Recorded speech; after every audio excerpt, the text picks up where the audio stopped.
Hi everyone 4 to 5 years baby long frock cutting ఎలా cut చేసుకోవాలి stitch చేసుకోవాలి అనేది నేను ఆల్రెడీ 7 వీడియోస్ అప్లోడ్ చేశాను. ఇది పార్ట్ 8 అండి.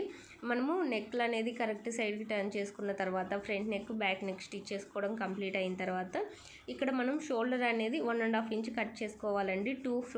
టూ షోల్డర్స్ కూడా మనము 1.5 ఇంచ్ అనేది కట్ చేసుకోవాలి. మనకి రెండు కట్ చేసుకున్న తర్వాత ఇక్కడ మనము బాటమ్ పార్ట్ క్లాత్ ఉంది కదా, ఆ క్లాత్ అనేది ఈ మనం ఏదైతే క్లాత్ కట్ చేసామో అక్కడ జాయిన్ చేసామంటే లుక్ అనేది బాగుంటుంది. అందుకోసం అయితే నేను ఇలా క్లాత్ అనేది 1.5 ఇంచ్ కట్ చేసుకున్నాను. ఇక్కడ మనం టోటల్గా కట్ చేసుకుంది 3 ఇంచెస్ కదా, 1 ఇంచ్ ఖర్చుల కోసం కలిపి షోల్డర్కి జాయిన్ చేయడం కోసం బాటమ్ పార్ట్ పీస్ని అనేది ఇలా కట్ చేసుకోవాలి. మనకి లెంత్ వచ్చేసరికి 4 ఇంచెస్ ఉండాలి, విడ్త్ వచ్చేసరికి 7 ఇంచెస్ లేదంటే 10 ఇంచెస్ వరకు తీసుకోవచ్చండి. మనం 4 ఇంచెస్ లెంత్ ఎందుకు తీసుకున్నామంటే ఇక్కడ మనం కట్ చేసింది 3 ఇంచెస్, ఖర్చుల కోసం 1 ఇంచ్ యాడ్ చేసుకొని 4 ఇంచెస్ అనేది తీసుకోవాలి. విడ్త్ మనం 7 ఇంచెస్ అయినా 10 ఇంచెస్ అయినా తీసుకోవచ్చు. ఇలా పీస్ని అనేది మెయిన్ ఫ్యాబ్రిక్ లైనింగ్ ఫ్యాబ్రిక్ రెండింటిని కట్ చేసుకున్న తర్వాత చుట్టూ కూడా స్టిచ్ అనేది చేసుకోవాలి ఓపెన్ ఉంచుకొని.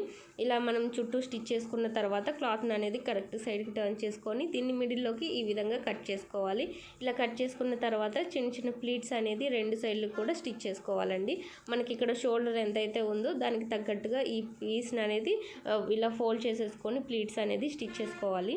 ఇలానే మనం సెకండ్ పీస్ ఉంది కదా, దానికి కూడా ప్లీట్స్ అనేది స్టిచ్ చేసుకోవాలి. ఇలా రెండింటిని రెడీ చేసుకున్న తర్వాత ఇక్కడ మనము షోల్డర్ దగ్గర ఫోల్డ్ చేసేసుకొని క్లాత్ని అనేది ఈ ముందుగా రెడీ చేసుకున్న ఈ పీస్ని అనేది దీంట్లోకి ఇన్సర్ట్ చేసి స్టిచ్ అనేది వేసుకోవాలి. మనకి క్లాత్ కనిపించకుండా ఉండాలంటే ఇలా లోపలికి ఫోల్డ్ చేసేసుకొని స్టిచ్ చేసుకోవచ్చు. క్లాత్ కనిపించినా పర్లేదు అనుకుంటే రెండింటిని మనం ఎలా షోల్డర్స్ అయితే జాయిన్ చేస్తామో అలానే జాయింట్ అనేది చేసుకోవాలి. ఇక్కడ నేను క్లాత్ కనిపించకుండా ఉండాలి అనేసి ఇలా ఫోల్డ్ చేసేసుకొని క్లాత్ ఏమి మనకి పైకి కనిపించకుండా అడ్జస్ట్ చేసుకొని స్టిచ్ అనేది వేస్తున్నాను. ఇలా ఒక సైడ్ స్టిచ్ చేసిన తర్వాత సెకండ్ సైడ్ కూడా సేమ్ అంతే అండి. క్లాత్ అనేది నీట్గా లోపలికి ఇన్సర్ట్ చేసేసుకొని స్టిచ్ అనేది వేసుకోవాలి.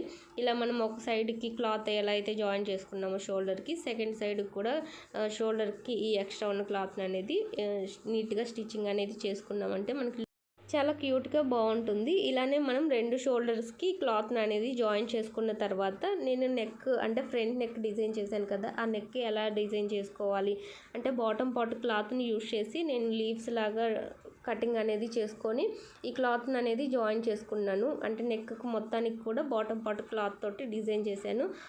అలా డిజైన్ చేయడం వల్ల డ్రెస్ లుక్ అనేది చాలా చేంజ్ అయ్యి మంచి లుక్ అనేది వచ్చింది. అలా ఎలా డిజైన్ చేసుకోవాలనేది నేను నెక్స్ట్ షార్ట్లో అప్లోడ్ చేస్తాను. అన్నీ ఒకేసారి చేయాలంటే టైం అనేది 3 మినిట్స్ ఉంది సెట్ అవ్వడం.